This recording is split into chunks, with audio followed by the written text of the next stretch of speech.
And so, what's your involvement with this task force, and how important is it to you, your business, to have expanded air service? I've been with the airport task force for a few years because air traffic, the travel has been so important for us. I worked at McGraw-Hill and now at the National Mississippi River Museum. We have, for the River Museum, a number of tourists come to visit us, and that ability for them to get here easily is very important.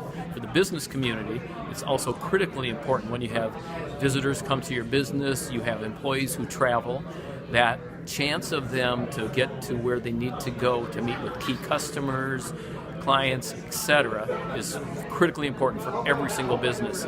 That's why I'm a big supporter of the airport. And what's your experience been like? What's the message that you and the task force are trying to get out? I think the message for us to the community and also to potential airlines is the fact that there are numerous businesses here that rely on great transportation. And they're not just numerous businesses, there's really big names, IBM, Prudential, and a variety of other companies that are based in Dubuque need this for us to be successful, which makes them successful. So it's a win-win for both of us.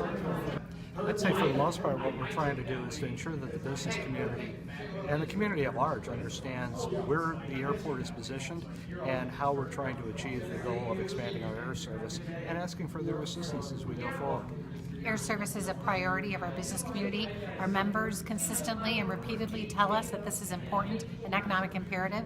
So communication, marketing, understanding of what the data and the information is giving us so that there is a story to tell. Right. And so what is the data? What does that story tell? And how successful have efforts been so far in talking with the airlines? From a chamber perspective, the data is telling us that our airport is growing, that the support for our airport is growing, and that we have a case to be made and a story to tell for additional hubs, additional service, additional flights to and from the Dubuque Regional Airport.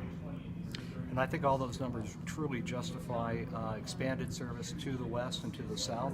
And that's the point we're really trying to make with the air carriers, is to say, what can we do? And we've been actually fairly successful this year with having some pretty good meetings with major air carriers this year. You guys have mentioned that you had a meeting, a headquarters meeting with an airline this year. Can you say the airline and kind of where that conversation stands at this point? We can and we won't, and our fingers are still crossed. We have not heard back from them. They haven't rejected us, which is the easiest thing for them to do, so that means good sign. It's really important to note that these headquarter meetings don't just happen. We've been here 10 years plus, and have been working on this headquarters meeting in that 10 years. Just because you request it doesn't mean you get it. So the fact that we had the headquarter meeting is a huge step in the right direction. Like Bob said, we continue to cross our fingers that this is going to go in the direction we want it to. And we brought in the companies, or the people representing the companies that we needed to really drive home the point that the business community needs more options.